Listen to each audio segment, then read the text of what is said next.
Welcome back to the Ultimate Cleveland Sports Show. It is time to look at some individual one-on-one matchups that could determine the winner of Sunday's Packers versus Browns game. We each picked one matchup to highlight, and I'm going to start us off here.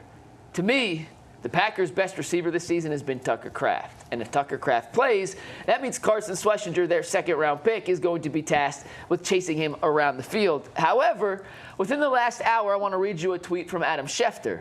Packers tight end Tucker Kraft will not practice on Friday. Head coach Matt LaFleur told reporters that he didn't think Kraft needed to go on injured reserve, but was uncertain about his status for Sunday's game at Cleveland. If Kraft can't play, that is a major break for Cleveland, but if Kraft does play, how Carson Schlesinger follows him around the field and covers him on some of those deep passing attempts will be crucial to determining the outcome of this game. I mentioned this in the YouTube show. Jordan Love is averaging 13.3 air yards per attempt this season. That is almost 3.5 yards more than any other quarterback in football. He likes to push the ball downfield. The Browns can't give up many explosive plays if they want to keep up with this Green Bay offense. And that guy right there, number 85, has been their most explosive playmaker through 2 games. What say you guys on that matchup? Well, we joked earlier in the YouTube show that Browns haven't covered a tight end since 1989 when they won the division. So tight ends have killed the Browns for years. That's a huge loss. If the Packers are without their leading receiver, it's only 2 games. But a pass-catching threat over the middle of the field, that's a significant loss for them. So something worth keeping an eye on. It certainly sounds like he's not playing. If they're even discussing IR at this point, that's 4 games. Doesn't sound good. It doesn't sound like he's playing.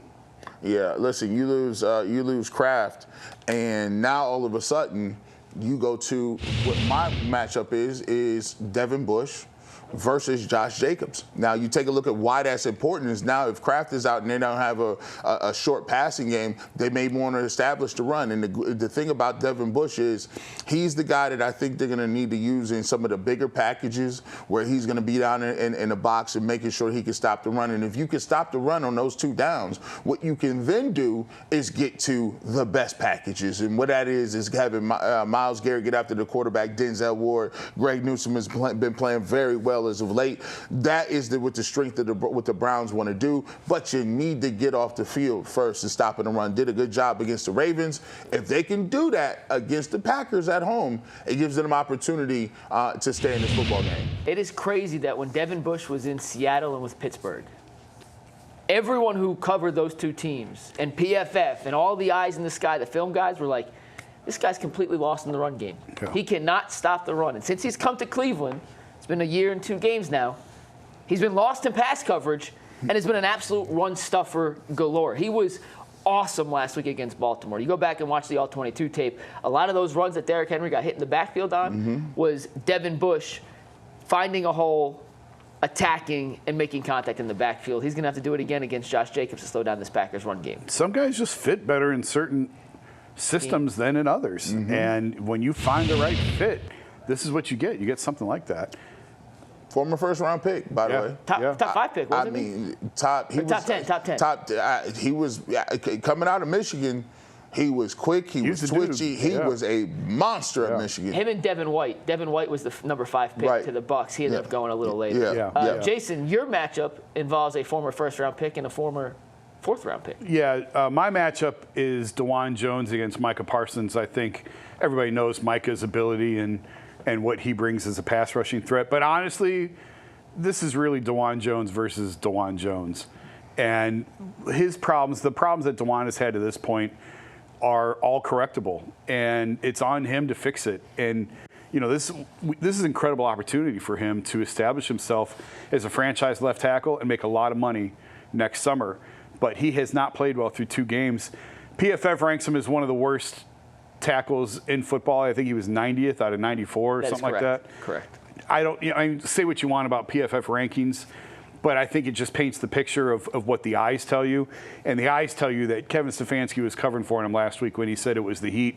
It wasn't the heat. Dewan doesn't know his assignments in the run game, and he's blowing too many assignments.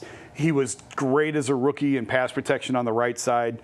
I'm not ready to give up on him. It's only 2 games, but at the same time, he has to be significantly better than what he's been through 2 weeks. And maybe the answer is moving back to the right side. Maybe that is the answer.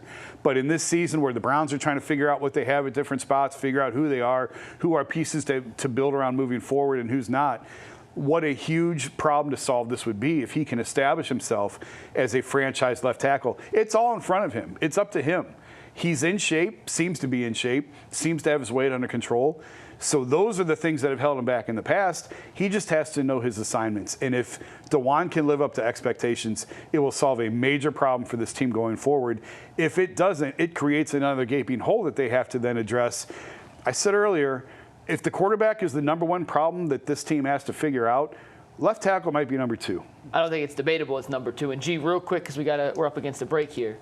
A big guy like Dawand versus the speed of Micah Parsons. Does that favor Micah Parsons? I mean, obviously Micah's a better player, but the speed versus size there, how does that matchup play out? I mean, Micah Parsons is one of the elite guys. If he thought it was hot last weekend, it's hot now.